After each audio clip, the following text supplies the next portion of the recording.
السلام علیکم ورحمۃ اللہ وبرکاتہ۔ الحمد للہ رب العالمین وبہ نستعین والصلاة والسلام علی رسولہ الکریم اما بعد، اعوذ باللہ من الشیطان الرجیم، بسم اللہ الرحمن الرحیم۔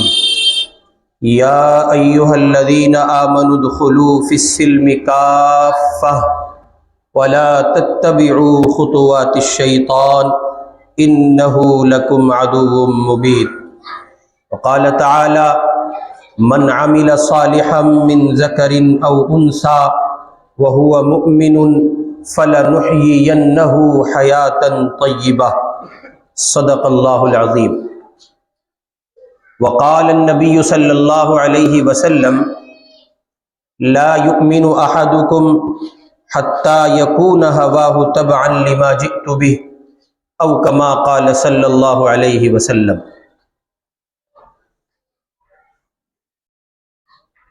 موجودہ زمانے میں انسانوں کی دنیا میں انسانوں کی ایک بڑی تعداد ایسی ہے جو اپنے آپ کو مایوسی میں گھرا ہوا پاتی ہے۔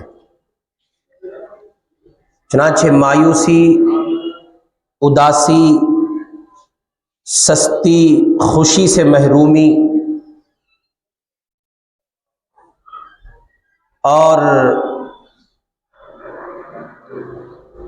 ہمیشہ کی غمگینی، یہ معاملات انسانوں کی دنیا میں اتنی کثرت سے پائے جانے لگے، جہاں دیکھیں ہر دوسرے بندے سے ملاقات پر یہ بات واضح ہوتی ہے کہ وہ مایوس ہے، اداس ہے اور سستی نے اس کو جکڑا ہوا ہے، خوشیاں اس کے قریب نہیں آتی، اور غم کی ایک ایسی لازوال کیفیت اس پر طاری ہے کہ وہ ہزار کوششوں کے باوجود اپنے آپ کو غم کی اس کیفیت سے نکال نہیں پاتا ہے۔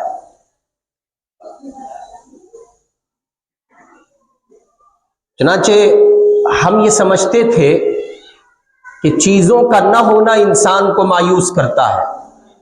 عام انسانی زندگی کا تخیل یہ تھا کہ مال کا عدم یا اس کی قلت انسانوں کو پریشان کرتی ہے، لیکن جب ہم دیکھتے ہیں کہ ایک بندہ ایسا جس کے پاس مادی اعتبار سے کسی طرح کی کمزوری نہیں ہے، اس کا اپنا کاروبار ہے، اس کی اپنی شان و شوکت ہے، اس کی اپنی وجاہت ہے، خاندانی بیک گراؤنڈ ہے، پس منظر ہے، اور اس کے پاس دنیا میں جینے کے لیے وہ سب کچھ ہے جو ایک انسان کو درپیش ہوتا ہے، اس کے باوجود وہ بندہ پریشان ہے۔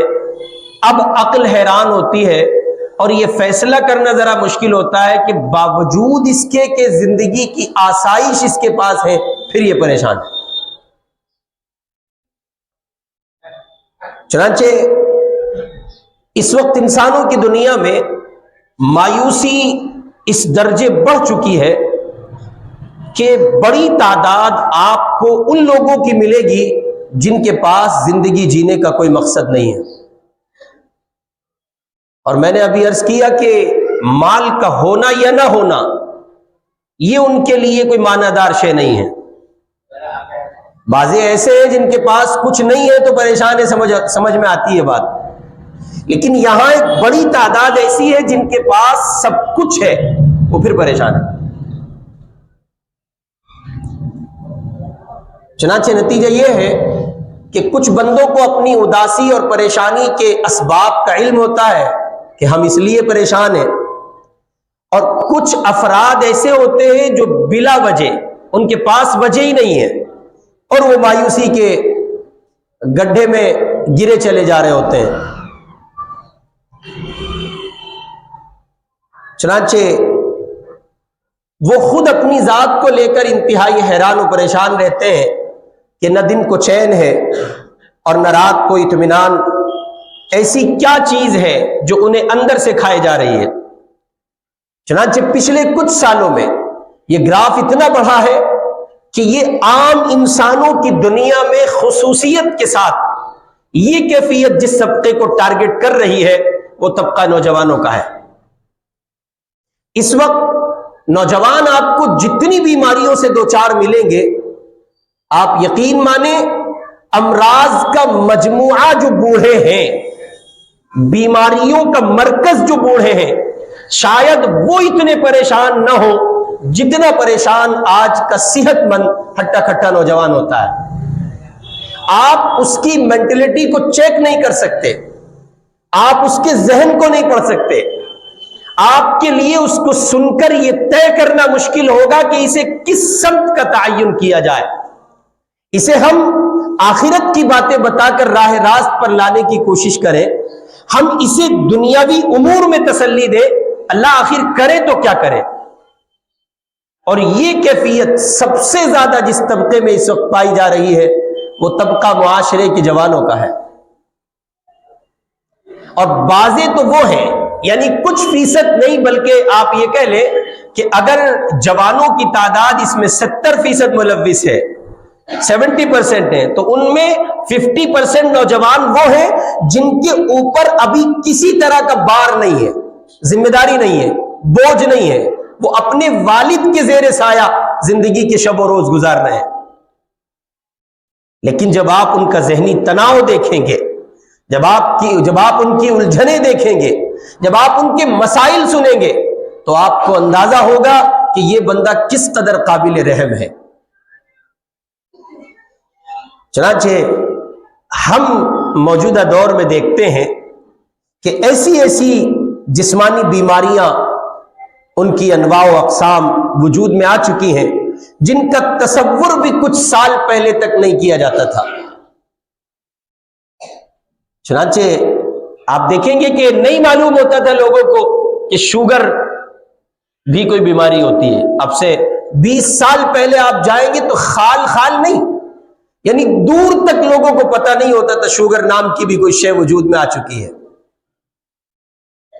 اور اب تو جن بیماریوں کے لیے باقاعدہ ریسرچ کیا جا رہا ہے، ڈپارٹمنٹ بنائے جا رہے ہیں، شعبے تقسیم کیے جا چکے ہیں، شعبے جات تیار کیے گئے ہیں، اور ان ڈپارٹمنٹس میں باقاعدہ افراد رکھے جا رہے ہیں اور قابل ترین افراد ان میں لگے ہوئے ہیں، ایسا لگتا ہے جیسے دنیا محنت ہی صرف اس پر کر رہی ہے۔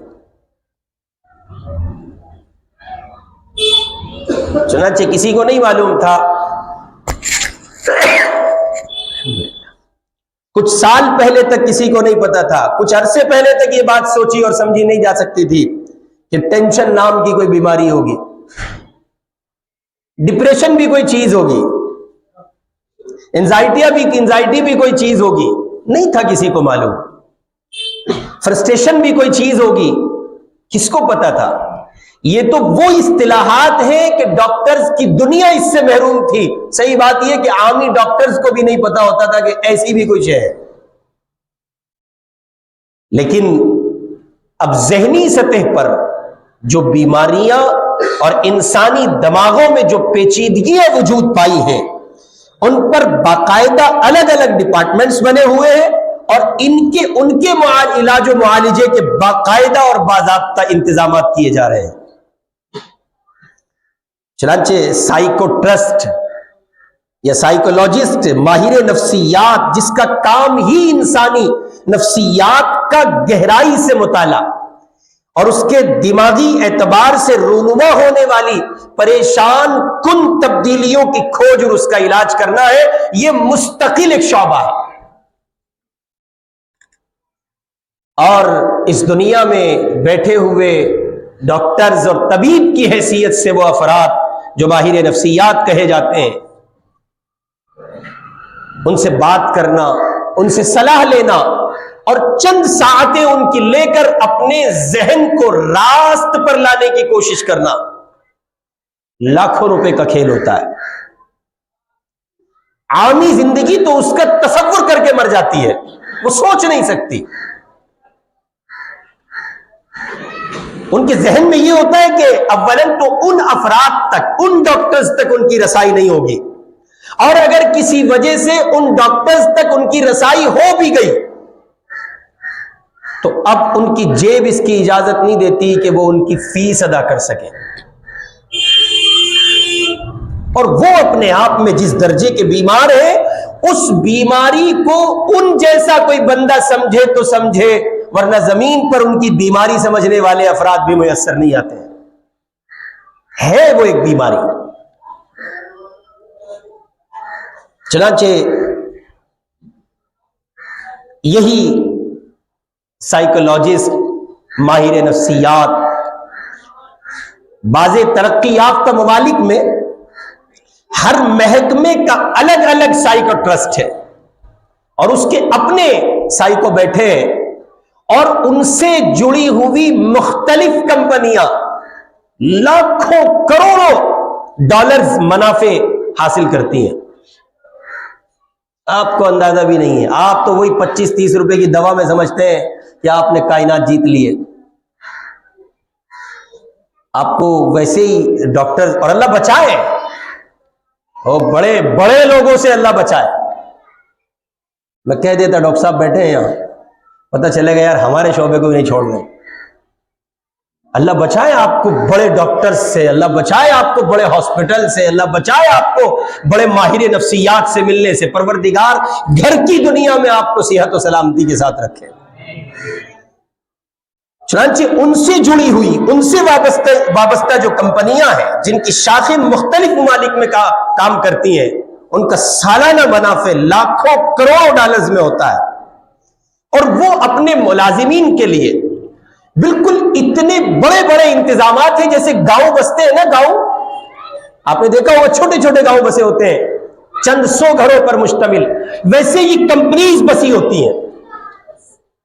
ان کا کام ہے دوائیاں تیار کرنا، ان کا کام ہے انسانی ذہن پر ریسرچ کرنا، ان کا کام ہے انسانی دماغ کو پڑھنا، ان کا کام ہے انسان کس دور میں کس شے کو پسند کرتا ہے، اس کی ایکٹیویٹی سے، اس کے دماغ میں اٹھنے والے خیالات سے، تصورات سے، اور اس کی نقل و حرکت سے، اس کی فطرت سے ان اشیاء کو، ان چیزوں کو اخذ کرنا، نکال لینا۔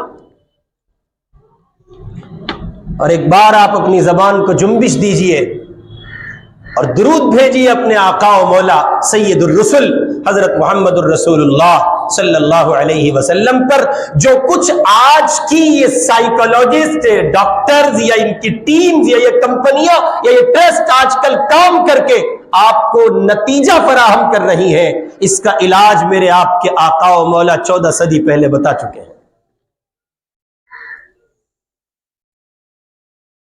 چنانچہ یہ سب مختصر سا خاکہ جو میں نے آپ کی خدمت میں رکھا ہے، اس سے آپ کو یہ اندازہ تو ہو گیا ہوگا، اور یہ اتنی بات اندازہ لگانے کے لیے کافی ہے، اور خود آپ کے اپنے احوال، ہم میں سے ہر ایک کے اپنے احوال اس بات کے لیے کافی ہیں اور شاہد ہیں کہ انسانی دنیا کا ایک بڑا طبقہ مایوسی میں گھرا ہوا ہے۔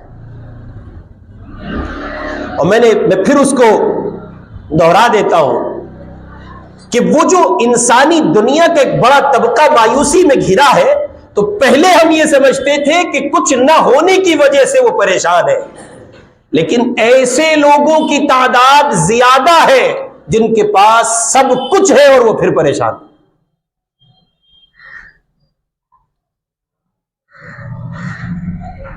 چنانچہ جن لوگوں کے پاس مال کی وسعت ہے اور جن کو سماج میں عزت حاصل ہے، جو اپنے آپ میں باعزت افراد سمجھے جاتے ہیں، ان کی اپنے قلب کی دنیا کا حال یہ ہے کہ وہ چاہ کر رات کی نیند سے محروم ہے۔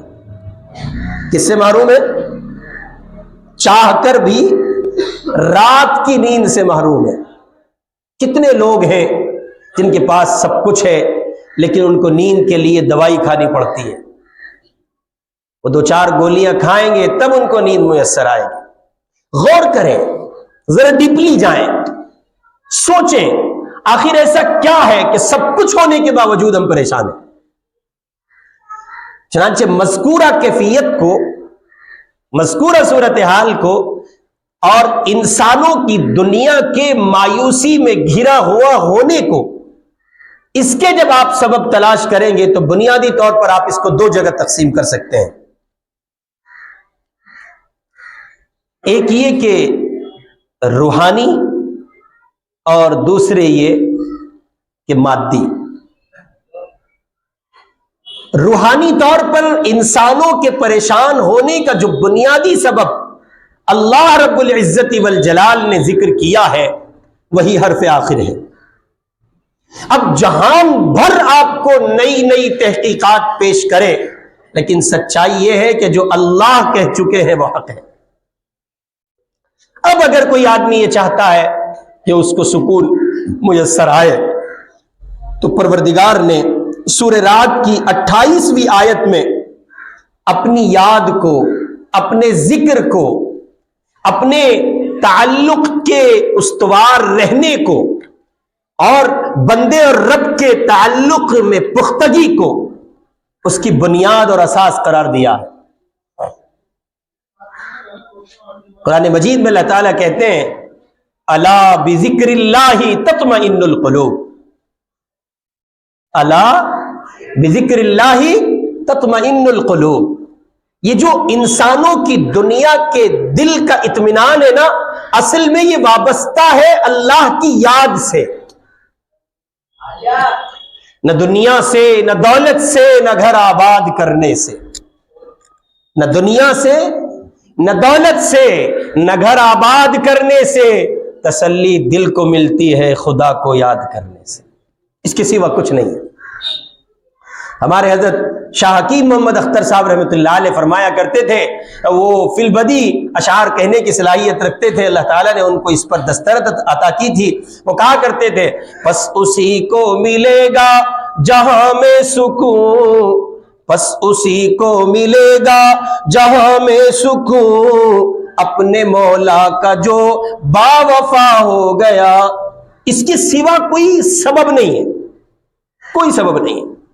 آپ جانتے ہیں وہ بڑے بڑے سائیکولوجسٹ، بڑے بڑے ماہر نفسیات مریض دیکھتے دیکھتے اکتاہٹ کے شکار ہو جاتے ہیں، اور کئی بار وہ اپنی جھنجھلاہٹ کو دور کرنے کے لیے، اپنی ذہنی الجھن کے خاتمے کے لیے وہ مریض کو بھگا دیتے ہیں، جاؤ یار کچھ نہیں ہے، خواہ مخواہ پریشان ہو رہے ہو۔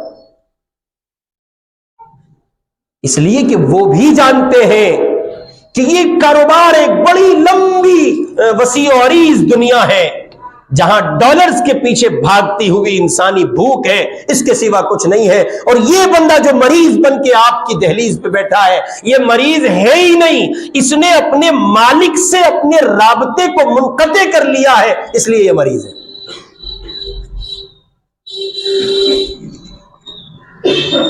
چنانچہ سورہ نحل کی آیت نمبر 97 میں اس بات کا وعدہ کیا گیا، من عمل صالحا من ذکر او انثی، مردوں سے بھی وعدہ، عورتوں سے بھی وعدہ، مردوں کی دنیا کو بھی خطاب، عورتوں کی دنیا کو بھی خطاب۔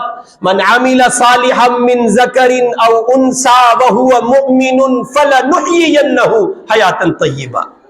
اللہ پاک فرما رہے جو نیک اعمال کریں گے، مرد ہو یا عورت، وهو مؤمن، اور وہ مومن ہو، فَلَنُحْيِيَنَّهُ حَيَاةً طَيِّبَةً، اللہ پاک یہ وعدہ کر رہے ہیں ہم ان کو اچھی زندگی عطا کریں گے۔ اب یہاں یہ بات ذہن نشین فرما لیں کہ اچھی زندگی سے مطلب پیسے کی کثرت نہیں ہے، وہ تو پریشان بہت لوگ ہیں۔ حیات طیبہ سے مراد دولت نہیں، طاقت بھی نہیں ہے، وہ تو طاقت والے بہت پریشان ہیں۔ یہ جتنے آپ کو ذرا بڑے وجاہت والے لوگ دکھتے ہیں نا، پیچھے جن کے قافلے چل رہے ہوتے ہیں، اللہ کی قسم ان کے قلوب کی دنیا اہل اللہ کی چوکھٹ پہ جا کے کھلتی ہے، وہ وہاں اپنا رونا روتے ہیں، ساری دنیا ان کا خوف کھاتی ہے اور وہ اپنا خوف کھاتے ہیں، انہیں پتہ ہی نہیں ہوتا کب ان کو موت آ کے گھیر لگی۔ وہ تنہائی میں نہیں رہ سکتے، وہ دو چار بندوں کے بغیر نہیں رہ سکتے، وہ نکل نہیں سکتے، دائیں بائیں آگے پیچھے ان کے پہنچنے سے پہلے حصار ہوگا، گھراؤ ہوگا، دائرے تیار کیے جائیں گے۔ یہ لیڈرشپ کو آپ دیکھیں نا، جتنا بڑا بندہ ہوگا، جتنا بڑا آدمی ہوگا، اس سے پہلے معائنے ہوں گے، گاڑیاں چلیں گی آگے پیچھے، لوگ آئیں گے، دیکھیں گے، راستے ہموار کیے جائیں گے. آپ جانتے ہیں کیوں؟ وہ خود سے گھبراتا ہے، اسے اپنی ذات پر اطمینان نہیں ہے. اور یہ تمہارے فلم انڈسٹری والے نا، یہ نمونے جو ایک ایک گھوسے میں جو بلڈنگیں گرا دیتے ہیں، ان کی حالت دیکھو. یہ موم کے ہیں، موم کے. حقیقت میں تمہارے سامنے آ جائے نا تو یہ موم کے ہیں. آپ کا ایک گھوسا حقیقت میں ان کو کافی ہے، بڑے بڑے دھندر کو زمین پہ پلٹا دے گا. جتنی اونچائی پہ بندہ بیٹھا ہے ایسا لگتا ہے اتنا زیادہ پریشان. آپ سمجھتے ہیں کیوں؟ اس کی بنیادی وجہ یہ ہے اللہ پاک سے ان کے روابط کی بحالی نہیں ہے، ان کے رابطے پروردگار سے مضبوط نہیں ہے. چنانچہ اللہ رب العزت نے حیات طیبہ کا وعدہ کیا ہے، اور حیات طیبہ کی تفسیر میں مفسرین کرام نے لکھا ہے اس کا یہ مطلب نہیں ہے کہ ایمان اور نیک اعمال کی بنا پر کبھی تنگ دستی اور مصیبت نہیں آئے گی. یہ بھی ایک ذہنی کہیے کہ الجھن کا بڑا سبب ہے. ہم یہ سمجھتے ہیں کہ جو لوگ اللہ سے رابطے میں پختگی کرتے ہیں، مثلا ایک بندہ ہے جو 5 وقتہ نماز باجماعت ادا کرتا ہے، روزے رکھتا ہے، زکوٰۃ دیتا ہے، حج کرتا ہے، نیک اعمال کرتا ہے، اب اس کا تصور یہ ہے کہ اسے بیماریاں نہ آئیں، اس کا تصور یہ ہے کہ اسے مشکلات نہ آئیں، اس کا تصور یہ ہے کہ اسے الجھنیں نہ گھیریں، اس کا تصور یہ ہے کہ وہ دنیا میں کسی تنگدستی، کسی مصیبت، کسی مشکل، کسی الجھن، کسی ٹینشن، ڈپریشن سے نہ گزرے. ایسا نہیں ہے بھائی، ایسا نہیں ہے، نہیں ہے، ہرگز نہیں ہے. مصیبتیں تو آئیں گی ان پر بھی جن کا تعلق اللہ سے بحال ہے، جن کا تعلق اللہ سے بحال ہے. لیکن جانتے ہیں آپ کیا ہوگا؟ انہیں عام انسانوں کی طرح ٹینشن نہیں ہوگی، انہیں عام بندوں کی طرح الجھنیں نہیں گھیریں گی، انہیں بے چینی نہیں ہوگی، ان کو نہیں لگے گا کوئی ان کا حصار کر رہا ہے.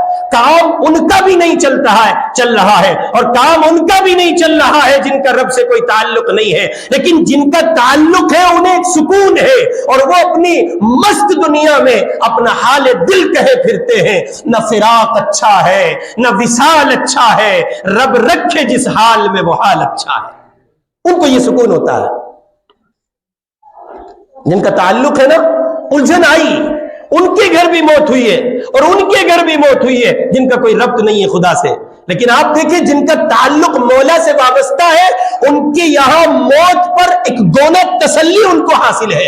ایسا لگتا ہے جیسے رب نے رحمت کا ہاتھ ان کے سینے پہ رکھ کے کہہ دیا ہو، میرے بندے یہ نعمت سے تجھے میں نے محروم کیا ہے، تسلی رکھ، تیرا رب تجھے وہ عطا کرے گا جس کا تصور بھی تجھے نہیں ہوگا. اور ایک بندہ وہ بھی ہے جس کا تعلق میں بحالی نہیں ہے اللہ سے، وہ پریشان ہے، الجھنے اس کو گھیرے ہوئے ہیں، اور وہ گاتا پھرتا ہے، جہاں ملے گا جس کے پاس بیٹھے گا وہ اپنے نوحے سنائے گا. اس لیے انسانوں کی دنیا میں مایوسی کا اس درجے بڑھ جانا، اس کے 2 بنیادی سبب ہیں، ایک روحانی ہے اور ایک مادی ہے. روحانی سبب ہے اللہ سے تعلق میں کمزوری، اللہ سے تعلق میں کمزوری. اور یہ جتنی کمزوری ہوگی اتنا بندہ ٹینشن کا، ڈپریشن کا، فرسٹریشن کا اور پتہ نہیں کیا کیا سب بیماریاں ہیں، اللہ بلائے مصیبتیں جہان بھر کی ہیں، ان سب کا شکار ہونا یقینی ہے. ورنہ آپ دیکھیں جن کا تعلق بحال ہوتا ہے نا، ان پر کیسے حالات آ جائیں، کتنی کڑی مشکل آ جائے. ہم نے دیکھا ہے اپنے اکابر کو، بہت سے بزرگان دین کو دیکھا، ایسے سنگین حادثات ان کے یہاں پیش آئے اور ان کے قلب کی اطمینان کی کیفیت دیکھ کر اشش کرنے کو جی چاہتا ہے. ہمارے آپ کے گھر میں موت ہو جائے ایک ہنگامہ کٹ جاتا ہے، بالکل ایسے جیسے لاک ڈاؤن لگا دیا گیا، کچھ نہیں ہوگا، بڑا بیٹا بمبئی سے آ رہا ہے، جب تک وہ نہیں آئے گا جنازہ نہیں اٹھے گا. یہ سب ہوتا ہے نا. ہمارے حضرت مفتی سعید احمد صاحب پالنپوری رحمۃ اللہ علیہ، سابق شیخ الحدیث دارالعلوم دیوبند، ان کے جوان بیٹے کا حادثے میں انتقال ہوا. حضرت کہیں باہر تھے، وہیں سے فون کیا، میرا انتظار نہ کیا جائے، تدفین کر دی جائے. آپ سمجھتے ہیں اس کیفیت کو آپ کیسے پا سکتے ہیں؟ اس کیفیت کو پانے کا واحد راستہ ہے اللہ سے تعلق، اس کے سوا کچھ نہیں ہے۔ یہ دنیا کا کوئی ڈاکٹر آپ کو دے ہی نہیں سکتا، نہیں دے سکتا۔ کوئی دوائی آپ کو یہاں نہیں لا سکتی ہے، کوئی سائیکولوجسٹ ڈاکٹر کہیے کہ ماہر نفسیات آپ کو اس دہلیز پر نہیں لا سکتا کہ آپ الجھنوں کی دنیا میں، وہ کہا تھا نا کسی نے، کتنی تسکین ہے وابستہ تیرے نام کے ساتھ، نیند کانٹوں پہ بھی آ جاتی ہے آرام کے ساتھ۔ یہاں آپ کو کوئی لا ہی نہیں سکتا سوائے اس مالک سے تعلق کے، مطلب ہی نہیں بنتا۔ اور جہاں تک تعلق ہے مادی دنیا، یہ پیسہ، دولت، شہرت، نام و نمود، عزت، مکان، دکان، کپڑا، بینک بیلنس، بچے، پوتے پوتیاں، نواسے نواسیاں، ان کی شادیوں کے جھمیلے، اور پتہ نہیں سب کیا کیا ہے۔ یہ ایک بڑا سبب ہے۔ اگر آپ اس مادی دنیا میں پریشانی کے اسباب اپنے تلاش کرتے ہیں تو بہت غور و فکر کے بعد یہ گنہگار اپنے اکابر، اپنے اساتذہ، اپنے مشائخ، بزرگان دین کے لکھے ہوئے اسباق کی روشنی میں آپ سے عرض کرتا ہے، اس کا واحد اور بنیادی سبب ہے اپنے اختیارات سے باہر کی چیزوں پر پریشان ہونا۔ بہت ساری چیزیں جو آپ کے اختیار میں نہیں ہیں، آپ پریشان ہیں، اور آپ اتنے پریشان ہیں کہ آپ ڈپریسڈ ہو چکے ہیں، آپ کے اختیار میں نہیں ہے، آپ کے اختیار سے باہر کا عمل ہے۔ حضرت شیخ الاسلام مولانا محمد تقی صاحب عثمانی دامت برکاتہم العالیہ، اللہ حضرت کے سائے کو دراز کرے، بعافیت و صحت و سلامتی ان کو ہم پر دے، ہمارے درمیان دیر تک رکھے۔ اور ترجمان ہیں اکابر علماء دیوبند کے، حضرت شیخ الاسلام کے والد گرامی حضرت مولانا مفتی محمد شفیع صاحب عثمانی رحمۃ اللہ علیہ، سابق مفتی اعظم پاکستان، ان کا انتقال ہوا۔ انتہائی قیمتی بات عرض کرنے لگا ہوں، توجہ فرما لیں۔ ان کا انتقال ہوا اور 3 مہینے گزر گئے۔ کتنے گزر گئے؟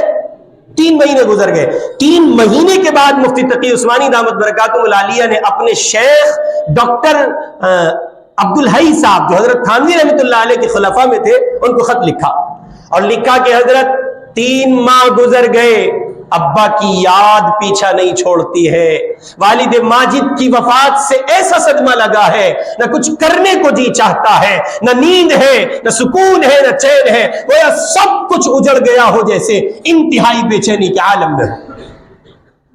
یہ اللہ کے جو نیک بندے ہوتے ہیں نا، یہ بڑے درجے کے حکیم ہوتے ہیں، یہ آپ کے ڈاکٹروں سے بڑے ڈاکٹر ہوتے ہیں۔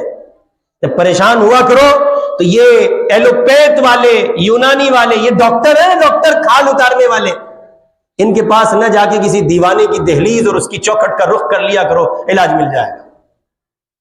ہمارے حضرت مولانا محمد عمر صاحب پالنپوری رحمۃ اللہ علیہ کے حالات میں لکھا ہے کہ لوگ مسائل کا انبار اپنے ذہن میں لے کے مرکز نظام الدین پہنچتے تھے، اور صبح کا بیان ہوتا تھا، حضرت کی گفتگو ہوتی تھی، اور ان کے ذہن سے، ان کے دماغ میں پیدا ہونے والے سوالات ختم ہو رہے ہوتے تھے۔ آپ سمجھتے ہیں جو علاج آپ کو یہاں ان دیوانوں کی چوکھٹ میں ملے گا، وہ زمین پہ کہیں نہیں ملے گا۔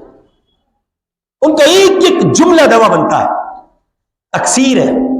چنانچہ حضرت مولانا ڈاکٹر عبدالحی صاحب عارفی رحمۃ اللہ علیہ نے مفتی شفیع صاحب رحمۃ اللہ علیہ کے بیٹے حضرت مولانا تقی عثمانی صاحب کے جواب میں، خط کے جواب میں لکھا کہ آپ کی موجودہ کیفیت، یعنی غیر اختیاری امور پر، غیر اختیاری مسائل پر، گویا اس غیر اختیاری مسئلے پر اتنا زیادہ آپ کا پریشان ہونا، یہ خود ایک قابل اصلاح عمل ہے۔ پہلے تو آپ کے اس عمل کی اصلاح ہونی چاہیے کہ آپ اس غیر اختیاری مسئلے پر اتنے پریشان کیوں ہیں۔ اب میں اس کو گراؤنڈ رپورٹ کے ساتھ، گراؤنڈ لیول پر عرض کرتا ہوں۔ ہم میں سے بہت سارے ساتھی ایسے جن کا کاروبار نہیں ہے۔ اچھا، کب سے نہیں ہے؟ لاک ڈاؤن سے نہیں ہے حضرت۔ ابھی پتہ نہیں کون آیا تھا میرے پاس، 2-4 دن پہلی بات ہے، حضرت بالکل ٹوٹ چکا ہوں، کچھ ایسا بتا دیجئے بالکل اٹھ جاؤں۔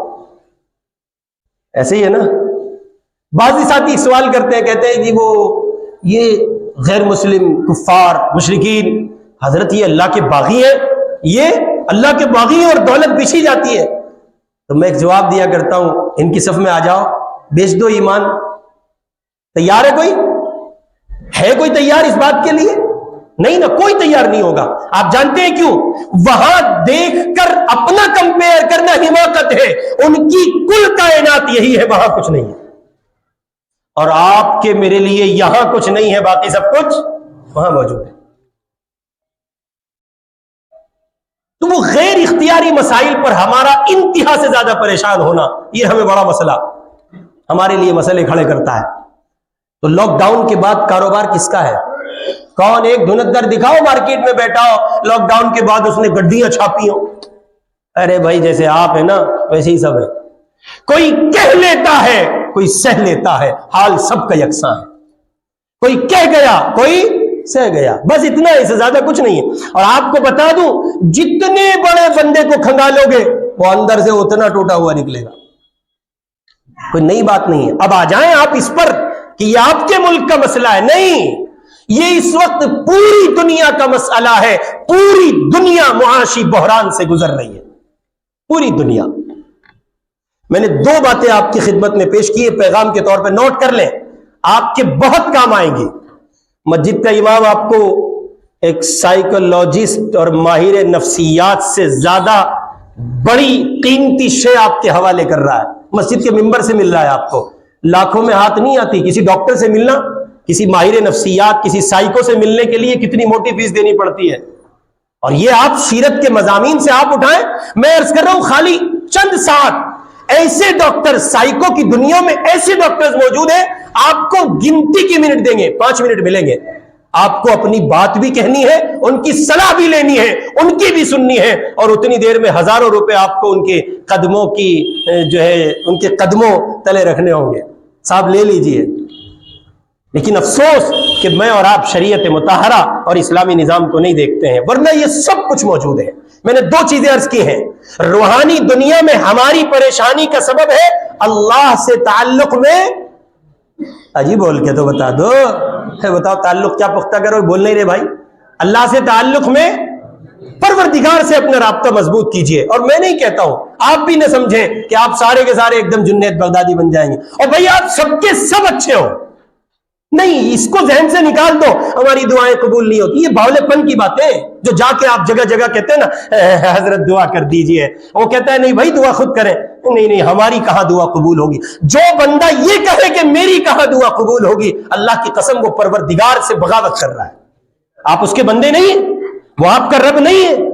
آپ نے مانگا، اس نے نہیں دیا. کوئی ایک دن، کوئی ایک گھڑی ایسی دکھا دیجئے. اور اگر نہیں ہے تو اس رب پہ یقین رکھیں، وہ سارے جہان کو دیتا ہے. آپ کو محروم کر کے کون سا اس کی شہنشاہی بڑھنے والی ہے.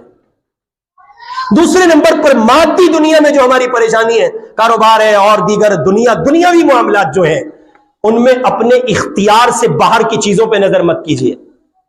کاروبار نہیں چل رہا ہے، ایک حد تک کوشش کیجیے بس، اور پھر اس پہ چھوڑ دیجیے. کس پہ چھوڑ دیجیے؟ اس پہ چھوڑ دیجیے. آپ مکلف ہیں کوشش کے، نتیجے کے مکلف نہیں ہیں.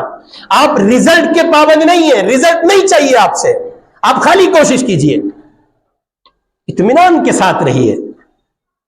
نہ دولت سے، نہ دنیا سے، نہ دولت سے، نہ گھر آباد کرنے سے تسلی دل کو ملتی ہے، خدا کو یاد کرنے سے. اپنے اختیار کے باہر جو آپ کے معاملات پائے جاتے ہیں، رشتہ ہے بچوں کا نہیں ہو رہا ہے، کوشش کیجئے. انکار کس نے کیا؟ لیکن آپ اپنے آپ کو اس بیماری اور اس پریشانی اور ٹینشن میں گھول مت بیٹھیے. ماں باپ کو دیکھتے ہیں دھسے چلے جا رہے ہیں، زمین میں دھسے چلے جا رہے ہیں. ارے بھائی ہر ایک کا جوڑ ہے، ہر ایک کا مقدر ہے، ہر ایک کے نکاح کی گھڑی متعین ہے. اللہ نے جب لکھا ہے تب ہوگا. نہیں ہو سکتا، نہیں کر سکتے آپ. اس کا یہ مطلب نہیں کہ کوشش سے انحراف ہو. بعضے لوگ سیاسی مسائل کو لے کر پریشان ہوتے ہیں. حضرت ان حالات میں کیا ہوگا ملک ہندوستان کا؟ کچھ نہیں ہونے والا. حضرت وہ اتنی زیادہ، یہ کہتے ہیں اوور کانفیڈنس ہونا، امت کے غم کا ہیضہ ہو جانا. ہیضہ پیدا نہیں کرنا ہے، غم پیدا کرنا ہے. اور غم کا مطلب یہ ہے کہ آپ کی شب و روز کی ایکٹیویٹی آپ کو رسول اللہ اور شریعت اسلامی کے احکام سے بے بہرا نہ کرے. معمول کے مطابق اپنی زندگی کو سنبھالیے. آپ کے جو اپنے اختیارات کے مسائل ہیں، شیخ الاسلام مولانا تقی صاحب عثمانی لکھتے ہیں، اس ایک جملے نے میری ایسی اصلاح کی کہ میری زندگی کا پہیا، میری زندگی کی گاڑی کا پہیا پٹری پہ آ گیا. میری سمجھ آ گیا اللہ نے والد ماجد کی زندگی کا خاتمہ کیا، ان کو اپنے پاس بلا لیا. مروں کے ساتھ مرا نہیں جاتا، مرتوں کے ساتھ مرا نہیں جاتا. جو گئے سو گئے، ان کی زندگی تھی، یہی تک تھی، اتنی تھی، ہم ان کے ساتھ اوپر جائیں یہ اس کا حل نہیں ہے. بالآخر یہ کہ 3 دن سوگ کی اجازت ہے، اس کے بعد غم کی بھی اجازت نہیں ہے. اللہ رب العزت مجھے اور آپ کو مایوسی کی اس تاریک دنیا سے نکال کر اس اجلی صبح کا حصہ بنائے جو محمد الرسول اللہ کے قدموں تلے جا کے نکلتی ہے. اللہ عمل کی توفیق سے نوازے. وآخر دعوانا ان الحمد للہ رب العالمین.